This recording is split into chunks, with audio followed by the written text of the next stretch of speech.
Hoje vamos falar sobre a ascaridíase. A ascaridíase é uma infecção por acários lumbricoides, né? Que também podem ser chamadas, né, por Acaris sum, né? Que é o quê? Que é um parasita estreitamente relacionado dos suínos, né? Como infecções, né? Que podem ser assintomáticas. Bom, uma infecção prévia pelo ascaris não garante imunidade, sendo perfeitamente possível uma mesma pessoa desenvolver a parasitose várias vezes ao longo da vida. O ciclo da ascaridíase. Um indivíduo contaminado pelo verme elimina diariamente milhares de ovos de ascaris pelas fezes. Em locais sem saneamento básico adequado, essas fezes contaminam solos e água.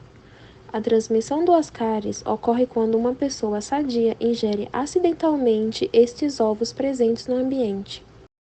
A ingestão de água ou de alimentos contaminados pode introduzir ovos de lombriga no tubo digestório humano. Logo após, no intestino delgado, cada ovo se rompe e libera uma larva. Em seguida, cada larva penetra no revestimento intestinal e cai na corrente sanguínea, atingindo fígado, coração e pulmões, onde sofre algumas mudanças de cutícula e aumenta de tamanho. Em seguida, permanece nos alvéolos pulmonares, podendo causar sintomas semelhantes ao de pneumonia. A seguir, ao abandonar os alvéolos, passam para os brônquios, traqueia, laringe e faringe.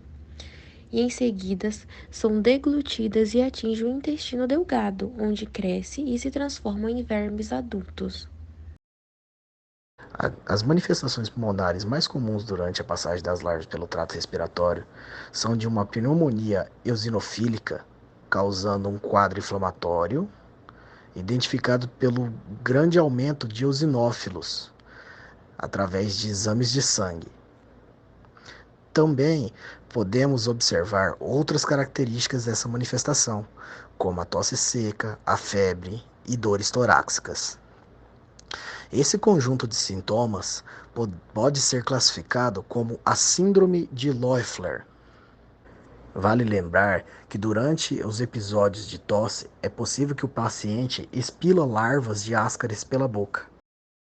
Já nas manifestações gastrointestinais, em casos de grande infestação de vermes, um bolo de ascaris pode causar obstrução intestinal, sendo necessária intervenção cirúrgica ou endoscopia para a remoção dos vermes.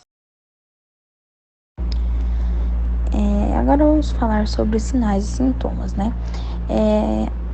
As larvas, elas migram para os pulmões, podendo causar tosse, sibilos e ocasionalmente sintomas respiratórios nas pessoas sem exposição prévia ao cáries.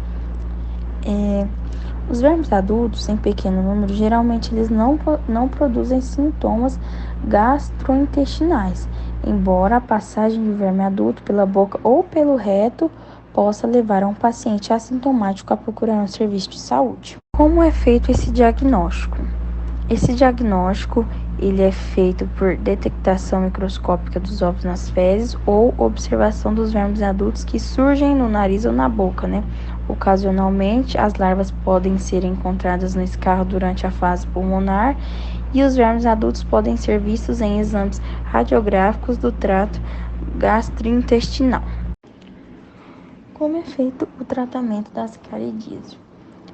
O tratamento é feito facilmente com o uso de remédios, né, antiparasitórios, receitados por um clínico geral, sendo, por isso, recomendado consultar um médico caso surjam sintomas que possam indicar uma infecção pelo parasita. A prevenção das ascaridíase requer condições sanitárias adequadas, né? As estratégias de prevenção incluem lavar bem as mãos com sabão e água antes de manusear alimentos, lavar ao cozinhar os vegetais e frutas antes de ingeri-los, evitar o consumo de legumes crus, não lavados em áreas onde fezes de porcos ou humanas são usadas como fertilizante, não defecar ao ar livre, exceto em latinhas com descarte apropriado de esgoto. A imunologia das caridíase. A resistência à infecção por ácido lumbricoides é altamente determinada pela resposta imune inata e adaptativa do hospedeiro. A infecção crônica das caridíase induz forte resposta humoral do tipo TH2, que é caracterizada por níveis elevados de anticorpos específicos e não específicos, de todos os isotipos e subclasses de IgG, interleucinas, IL-4, IL-5 e IL-13, e a eosinofilia. O papel dessa resposta humoral na infecção ainda é controverso, e alguns autores sugerem que a resposta com anticorpos parasitas específicos pode conferir um grau de proteção contra a reinfecção, enquanto outros propõem que tal resposta simplesmente reflete a intensidade da infecção do indivíduo, sem nenhum envolvimento de mecanismos protetores. Além dessas opiniões, McSherry sugerem que a resposta humoral protege o hospedeiro, como uma consequência indireta de processos inflamatórios. Alguns estudos evidenciaram que a resposta TH2, induzida por ácido lumbricoides, ajuda a prevenir e até controlar diversas condições atópicas, como manifestações clínicas de hipersensibilidade mediadas por IgE, e autoimunes, nas quais a resposta TH1 é considerada patogênica. Algumas explicações sugerem que esse controle pode ser resultante da regulação cruzada entre os fenótipos dos dois tipos de respostas, ou devido à influência de citocinas T-regulatórias.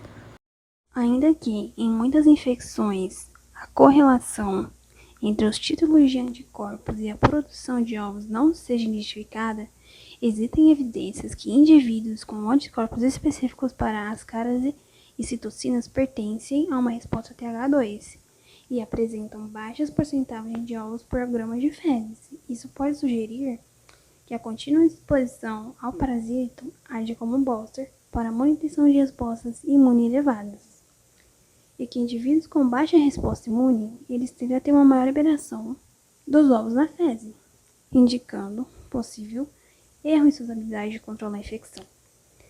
A ascarase larval ela é ocasionada pela migração de larvas pelos órgãos do hospedeiro e caracterizada pelos infiltrados inflamatórios compostos por neutrofilos, seguido de eosinofilos e células mononucleadas. Essa resposta imune parece ser protetora para o hospedeiro e concomitante às outras infecções helmintíquicas.